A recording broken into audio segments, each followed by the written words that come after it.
Enjoy the camels. And keep that trash suitcase. It suits you. That was the text notification sitting on my screen.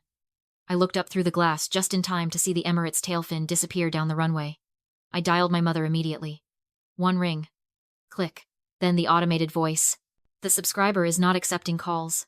She hadn't just left me behind, she had blocked me. I was 14 years old, standing in a foreign country with no passport, no money, and the sickening realization that my family had just flown away on purpose. Before I tell you what I found inside the lining of that trash suitcase, drop a comment and let me know where you're listening from and what time it is for you right now. I want to see how far this story travels. I didn't run after the plane. I didn't scream or make a scene. Panic is usually hot and frantic, but absolute abandonment is cold. It freezes you from the inside out. I walked to the nearest wall, slid down until I hit the marble floor, and just sat there. I wasn't waiting for them to come back. I knew they wouldn't. I was waiting for the world to end, or for security to drag me away. Instead, a pair of polished black shoes stopped right in front of my line of sight. I looked up to see a man in a pristine white thobe and a dark blazer. He didn't look like a security guard. He looked like the owner of the building. This was Mr. Rahim, the airport director, though I wouldn't know his name until later. He didn't ask me where my parents were. He didn't ask if I was lost. He looked at my empty hands, then at the departure board, and asked a single, terrifyingly accurate question. Who took your documents? He knew. He saw a child alone in an international terminal, and he knew that wasn't an accident. It was a crime. He didn't wait for me to answer. He extended a hand and pulled me up. Come with me, he said. Trust me, they will regret this. He bypassed the public police desk and swiped a keycard that opened a door into the operational heart of the airport. There were no forms to fill out. No waiting in line for a social worker. Mr. Rahim walked me straight into the command center, a room walled with screens monitoring every inch of the terminal. My name is Letitia, and I'm 32 years old now. I run a multinational luxury goods empire, and I'm known for being ruthless in the boardroom. But the girl standing in that command center wasn't a CEO yet. She was a ghost. I felt transparent, like I had ceased to exist the moment my mother blocked my number. I watched the screens, waiting for someone to tell me this was all a misunderstanding. Mr. Rahim pointed to a technician. Gate 23. 20 minutes ago. The screen flickered, rewinding time. I watched myself on the grainy monitor, walking toward the restroom. I saw my brother, Hunter, standing with my backpack. The camera zoomed in. It was high definition enough to see the brand logo on his shirt, and high definition enough to see the crime. I watched Hunter look left, then right. I watched his hand slide into the front pocket of my bag, the pocket where I kept my passport and boarding pass. He didn't just take them. He pulled them out, checked the names, and then shoved them deep into his own carry-on. Then he looked up at the camera. He didn't look guilty. He looked right at the lens and smirked. That smirk changed my DNA. Beside him, my mother was checking her reflection in a shop window, fixing her hair. Hunter walked over to her, whispered something, and pointed toward the gate. She didn't look toward the bathroom where I was. She didn't check her phone. She just nodded, grabbed her bag, and walked onto the jet bridge without breaking her stride. The silence in the command center was heavy. I looked at Mr. Rahim. He wasn't looking at the screen anymore. He was looking at me, waiting to see if I would break. I didn't break. I felt the last little thread of hope. The hope that maybe it was a mistake. Maybe they really thought I was on the plane snap. It was a clean break. They hadn't lost me. They had discarded me. And looking at Hunter's smirk frozen on the screen, I realized something else. He enjoyed it. Mr. Rahim picked up the phone on the console. His voice was low and lethal. Get the U.S. consulate on the line. Now. Aisha, Mr. Rahim's assistant, placed a bowl of lentil soup in front of me. The steam rose in the cool, air-conditioned office, smelling of cumin and comfort. It was the first act of genuine care I had received in 24 hours, and it almost broke me. But I refused to break. I looked at the security feed still paused on the screen. Hunter's smirk frozen in pixels and the soup turned to ash in my mouth. That smirk wasn't new. I had seen it 1,000 times before. I was 10 years old. It was a blistering July day in Phoenix, 110 degrees in the shade. Hunter had dared me to climb out onto the flat roof of our garage to retrieve a frisbee. The moment my feet touched the tar paper, he slammed the window shut and engaged the lock. I pounded on the glass. I begged. The heat was a physical weight, pressing the air out of my lungs. Hunter just sat on the other side of the glass, eating a popsicle, watching me bake. He didn't look malicious. He looked entertained. He looked like a scientist watching a bug curl up under a magnifying glass. I passed out after 20 minutes. When I woke up, I was in the bathtub covered in ice packs, my skin radiating heat. My mother was there, but she wasn't yelling at Hunter. She was dabbing my forehead with a wet cloth, shaking her head with a soft, indulgent sigh. Hunter is just high-spirited, Letitia. You know how boys are. He didn't mean to hurt you. He was just playing a game. You need to learn to take a joke. That was the trap. That was the architecture of the monster. For years, I thought I was fighting Hunter, but I was wrong. I was fighting Cynthia. She hadn't just ignored his cruelty. She had normalized it. She had rebranded his sadism as charm, and his bullying as leadership. Every time she laughed off his pranks, every time she told me I was too sensitive, she was adding a brick to the pedestal she built for him. She taught him that my pain was a currency he could spend to buy her amusement. He wasn't born a monster. She sculpted him into one, chipping away his empathy until only the golden child remained. Back in the Dubai office, the air conditioning hummed, grounding me in the present. The girl who passed out on the roof would have cried and begged for an apology. The girl sitting in that chair, watching her passport vanish into her brother's pocket, was done begging. Mr. Rahim sat down across from me. He didn't look at the food. He looked at my hands, which were clenched into tight fists on the mahogany desk. Your brother, he said, his voice low. He did not do this alone. A boy does not learn to steal a life without a teacher. He saw it too. He saw the invisible hand of my mother guiding the knife. Hunter stole the passport, but Cynthia had driven the getaway car metaphorically and literally for 17 years. I unclenched my hands. The anger that had been a hot, chaotic fire in my chest cooled into something solid. It hardened into a blade. They thought they had left a helpless victim in the desert. They forgot that the desert is where things go to survive. I looked at Mr. Rahim. They didn't just leave me, I said. They tried to erase me. He nodded, reached for the phone, and dialed a number that would change everything. Then let us ensure they cannot erase what happens next. While I was sitting in that command center, staring at a frozen image of my brother's smirk, Hunter was ordering another round of champagne in the first-class cabin of Emirates Flight 384. I know this because he didn't just steal my passport, he stole the narrative. He was live-streaming to his inner circle, a private group chat of wealthy prep school friends who thought cruelty was a competitive sport. Mr. Rahim's team found the footage later. I watched it. I watched my brother recline in a leather seat that cost more than my entire life's tuition, raising a crystal flute to the camera. Peace out, baggage. He laughed, the bubbles catching the cabin light. Left the stray in the sandbox. Let's see how she handles the real world without mommy's credit card. Beside him, my mother wasn't crying. She wasn't begging the pilot to turn around. She was applying moisturizer and complaining to a flight attendant about the temperature of her warm nuts.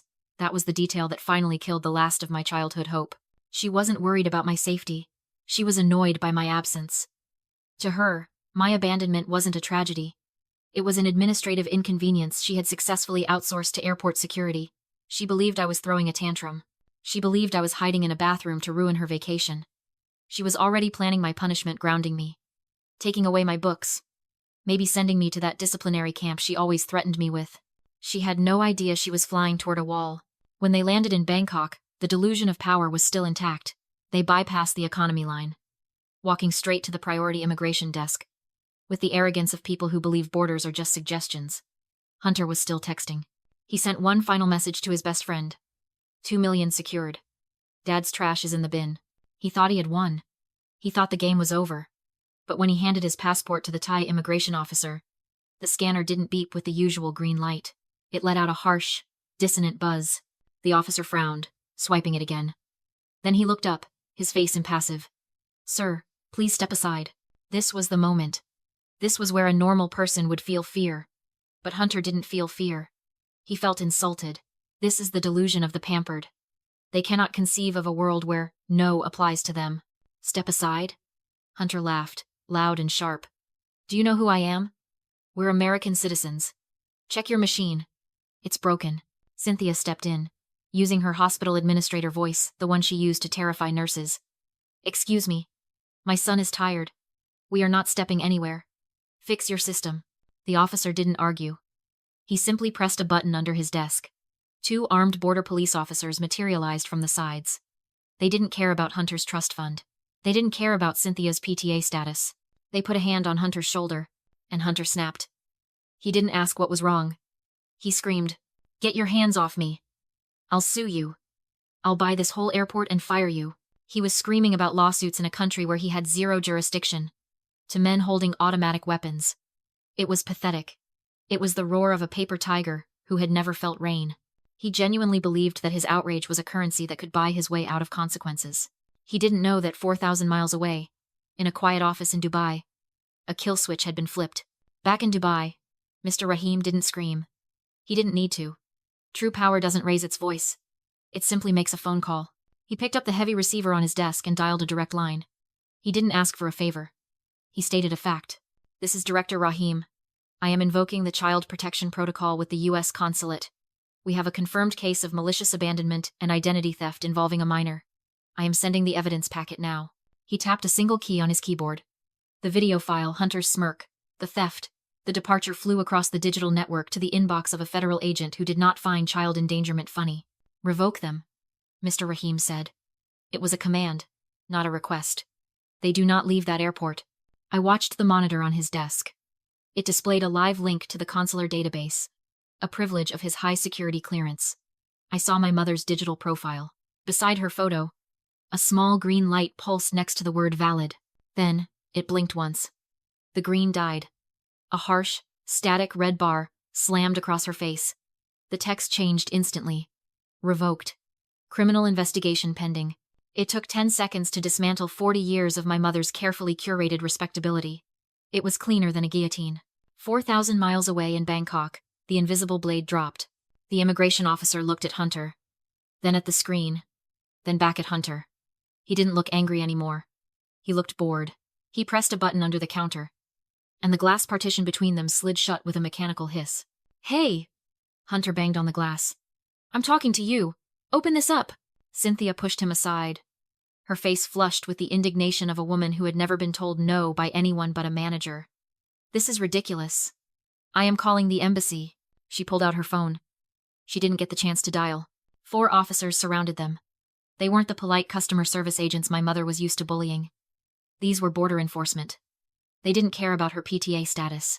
They didn't care about Hunter's trust fund. They cared about national security. One of them grabbed Hunter's arm. Hunter instinctively shoved back. Bad move. In a split second, my brother was face down on the polished tile. His expensive sunglasses skittered across the floor and shattered. The sound of handcuffs ratcheting shut cut through the ambient noise of the terminal. It was a sharp, metallic click that sounded like music. Mom! Hunter screamed, his voice cracking. He sounded 5 years old. Mom! Help me! Cynthia lunged for him, but 2 officers blocked her path. They didn't touch her gently. They took her wrists, spun her around, and cuffed her before she could take another breath. You can't do this! She shrieked, the panic finally piercing her arrogance. We are American citizens. We have rights. The lead officer stepped forward. He held up a tablet showing the red status bar I had just seen in Dubai. You are not citizens right now, madam, he said in perfect, clipped English. You are undocumented aliens attempting illegal entry. And you are under arrest for international child abandonment. He signaled to his team. Deport them. I watched on the screen as they were dragged away. They weren't walking with their heads held high anymore.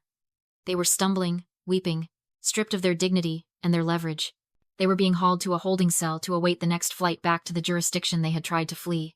In the quiet office in Dubai, Mr. Rahim poured me a cup of tea. His hand was steady. The flight back to the U.S. is long, he said softly. They will have 18 hours in custody to think about you. I suggest you get some sleep. Letitia, you have a meeting to prepare for. I took the tea. I didn't feel tired. I felt light. For the first time in my life, the weight wasn't on my shoulders. It was on theirs. The adrenaline from the command center began to fade, leaving behind a hollow ache in my chest. I was safe. My mother and brother were in custody. But in the corner of Mr. Rahim's office sat the last remnant of my old life. The leather suitcase. It was hideous. It was a beat-up, scarred brown monstrosity that my father had bought at a pawn shop 20 years ago. Hunter had refused to be seen with it. When we were packing for the trip, he had kicked it across the hallway, laughing. You're taking that?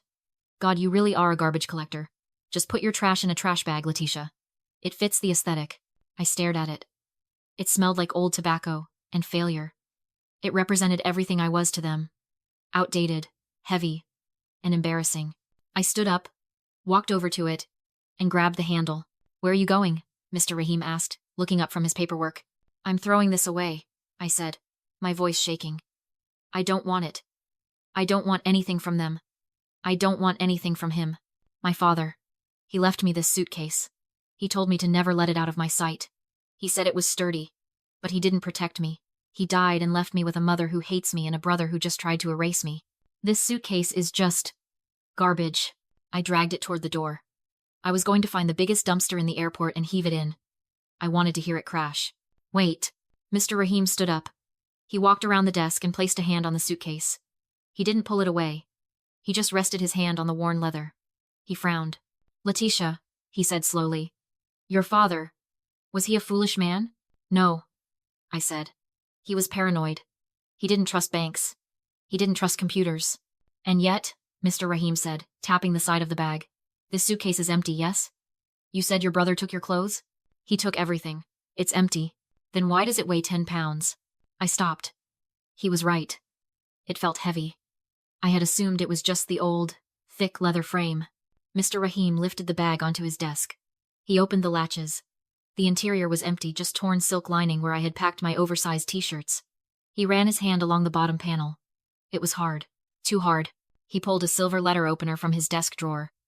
He looked at me for permission. Cut it, I whispered. He sliced open the silk lining.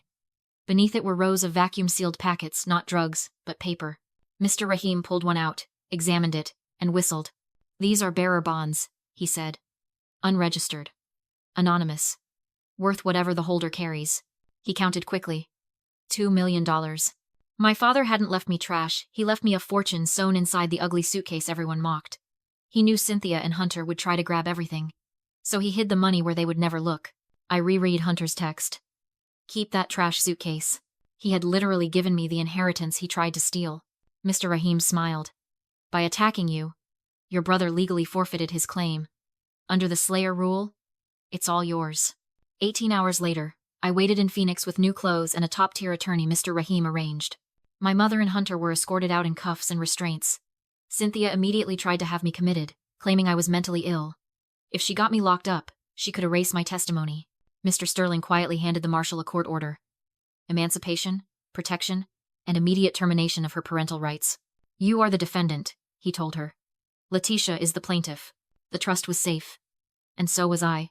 I faced Hunter. He called me trash. I told him the truth. Dad had sewn $2 million into the garbage suitcase. He had kicked away his own ticket to freedom. Hunter went white as paper. As marshals dragged him off, he finally screamed not in rage but in regret. Hunter lost his scholarship and future. He ended up stripping junked cars in Tucson. Cynthia pled guilty, lost her license, and her social world collapsed. She now lives alone just as she abandoned me. I didn't stop at inheriting the money. I grew it. I used the bonds to finish school, build an import-export business, and create a life far from their reach. Mr. Rahim became family. Today, in my high-rise office, the most valuable thing isn't on my balance sheet, it's the battered brown suitcase in a glass case. It reminds me that worth hides beneath surfaces, that my father protected me, and that the seed they tried to bury became a forest. If you've ever risen from what was meant to ruin you, you know, they thought they threw me away. Instead, they handed me a kingdom.